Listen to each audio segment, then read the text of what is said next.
Morning everybody, Rusty from the Rusty Razor. Got another shave of the day. Today we're going to be using Hendrix Classic Shave. Is that the way it goes? That's like that. There. Southern Comfort. Heritage Classics and Company. There we go. HCNC. Yeah, good stuff. I got this one.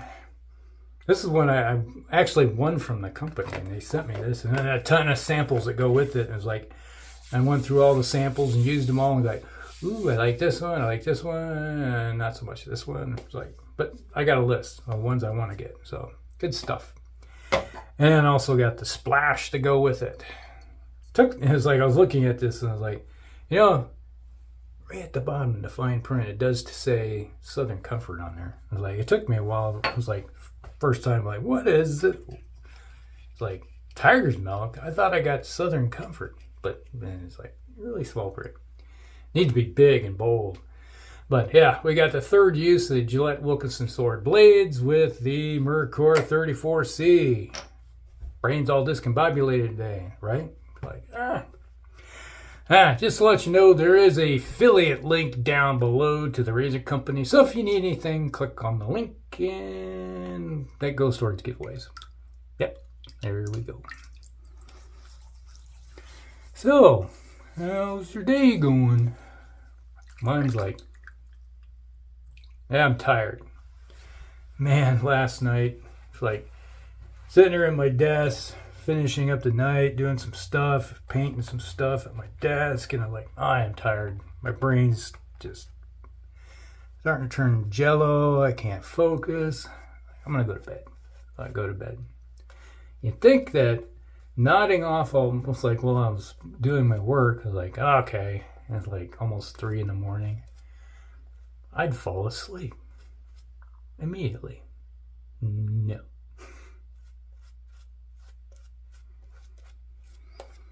Hey, you ever had those times when you're sitting there so tired and you're like, oh, I'm gonna fall asleep, and then when you lay down, it's like you're like those dolls, you know, it's like sit up and you lay down, their eyes closed. Mine was the opposite last night. It's like the moment I laid down, my eyes went, and your brain starts working overdrive, and you start thinking about things. Like, what the hell? Why are you doing this to me? I think it was last week I was talking about. If I had one razor, that was the Rockwell 6S razor. If I had one, and the daily driver, this would be number 2. I really like this Merkur 34C. Gives me nice shades every time. But I do feel this is the third use of this Wilkinson blade.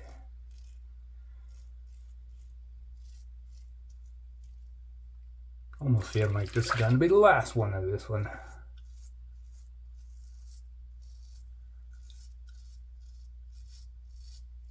I rotated this thing twice.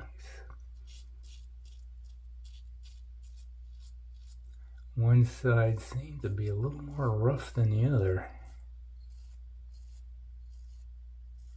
Oh, you ever have that where you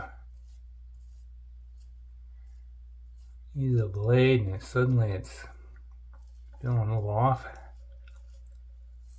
Kind of like how this one feels. I've noticed that over years. Sometimes a blade just goes south quickly. Could be manufacturing or what, I don't know.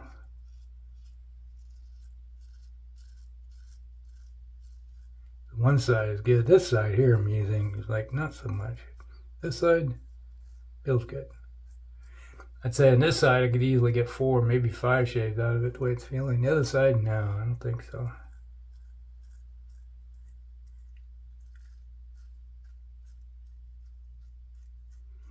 But it's like just thinking about last night.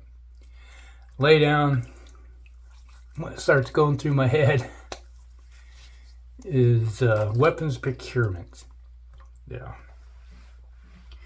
And it's like all the stuff, you know, they're talking, this is not real overly political, but it's more about United States military. My own personal experience with it. And it's like, yeah, we sent a bunch of weapons over to Ukraine. You know, like, here you go. You can have all these weapons. Use them to your best ability.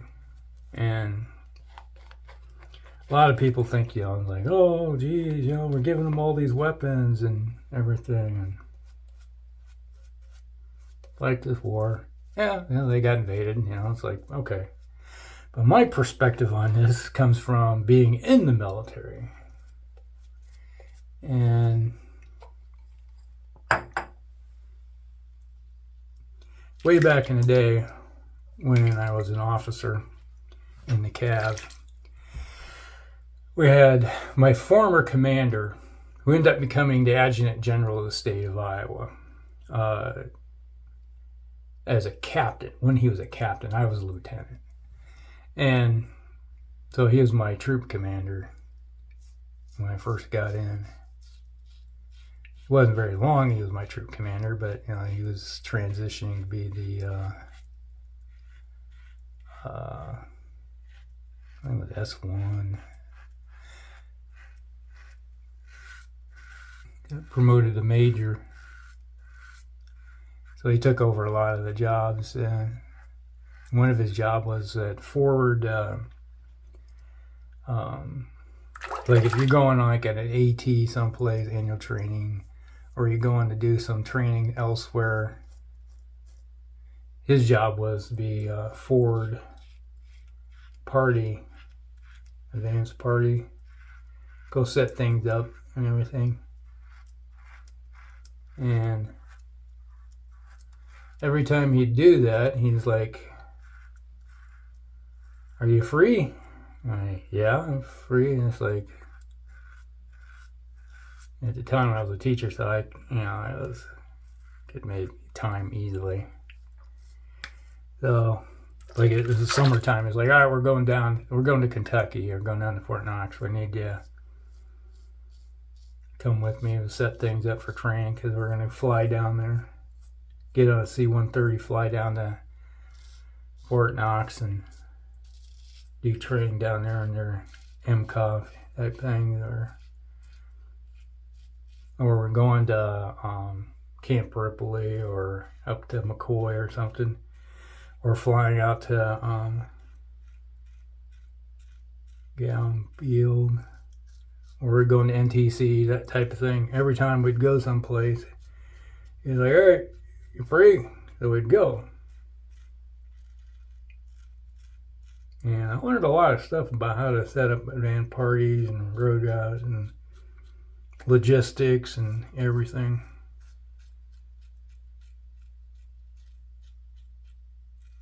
But one of the things, this is what we went to getting set up for AT, and he like, hey, we're going to be getting all the weapons in, because you know, you would set up, you have 3 troops in the squadron, and you're doing range gunnery with the tanks, because we were armored cav. So we had M1, A1s, and attack helicopters and everything, you name it. And we went in and you know, all right, we're going to be meeting up over here. You know, it's like, take the Humvee out and go sign for ammo. Like, okay. And I went to the grid location, and all of a sudden, here comes a whole bunch of Hemmets. Hemmets come rolling up, and this first lieutenant comes popping out. He was an ordnance guy, and he's all right. And like, I was first, at this time I was first lieutenant too. All right, sign here. And okay. So I signed for everything, and then he says, none of this stuff that you see here is coming back. I don't want to see any of it. I'm not picking up any live ammunition. I'm only coming back to pick up the empty containers. I was like, why is that? Is that like, you don't want some of this back? And it's like, for the next, and it's like, no, none of this comes back. I know, why is that? I always wondered, because I've always been on the receiving end of, it's like, oh, they always say, we got extra ammo, who wants to shoot more? And I was like, okay, I'll go shoot more. It's like, hey, I'm more than willing to shoot more. And I come to find out why is that munitions in the military have expiration dates. And what they ship you for training is everything that is to expire or is right on the expiration date, which means it is going to either be used or destroyed.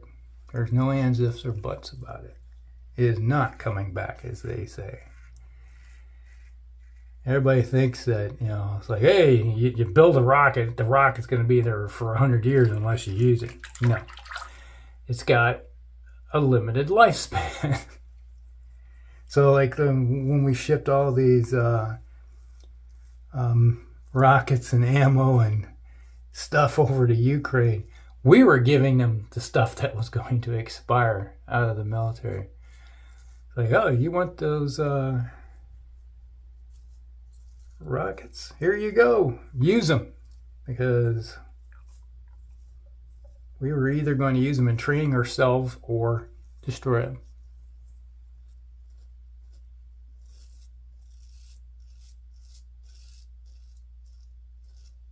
Which is kind of interesting. So that was really my first experience about the military. And then I learned after that, it's like, yeah, every year, every time you go range fire, you look at the little sheet that they'd give me, and that stuff was to expire. It was done. It was a done dinner. So it's like, think about they always talk about all the munitions that we sent over to Ukraine to fight the Russians. It was stuff that was done. It was not coming back. So I was like, all right.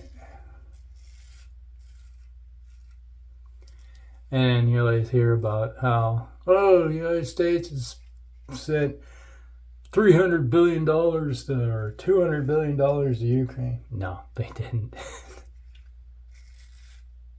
No, we didn't. We spent a lot of money on ourselves to rebuild our military.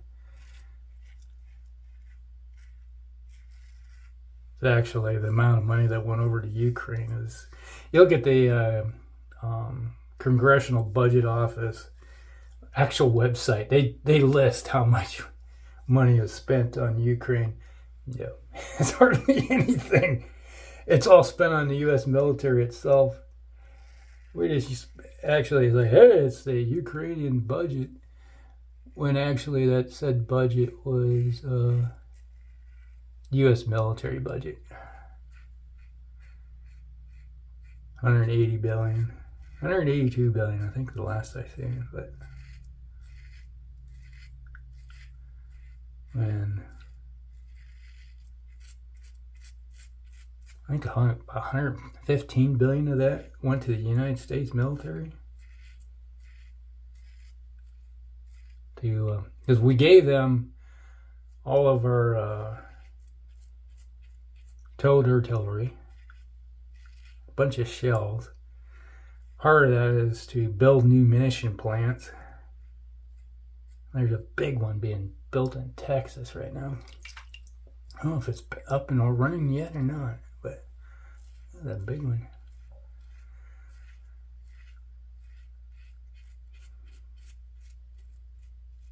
Yeah, the military we got rid of all of our towed artillery and moved totally into mobile artillery pieces for fast maneuver. The newest artillery, because I was a forward observer in the Army, and I got a little bit of experience with this, was that the newest pieces, the gun can be like this, is like, and it's fully automated, like basically a clip of shells, and it's like you can go fire a shell, boom, boom, boom, boom. So all these shells will land exactly at the same time, time on target, and so they just like from the different arc, and then it's like they can do this on the move now with these new pieces that they have. So it's like nigh impossible to do counter battery fire on these guys, because by the time you get a location on them, they're already moved, scooted out of the area, move and scoot, which makes it a really nice system. So that's what the U.S. Army is going towards. Not to mention that, like the Marine Corps is going with, they're going to island defense training, where their primary antagonist we're looking at is China, but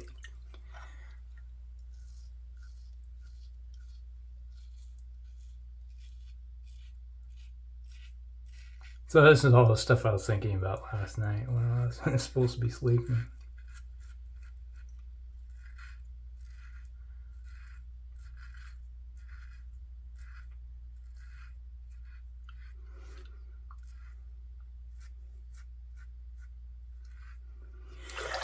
Yeah.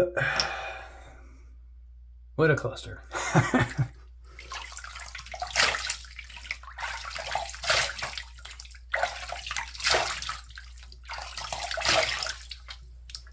Oh, item sample. Holy buckets. Just a wave of nausea just hit me like a ton of bricks.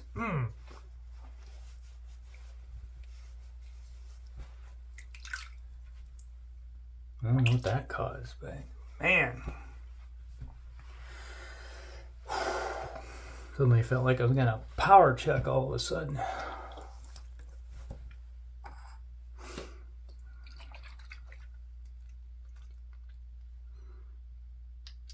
Yeah, there we go. Come out of there. Man, this restrictor is... Come on, you can come out of there.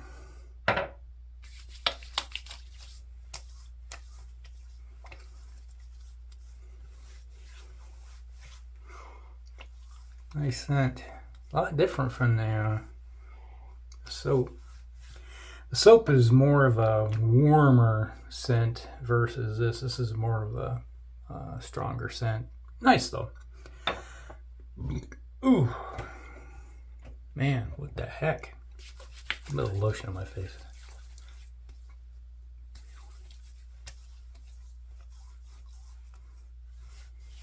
There we go.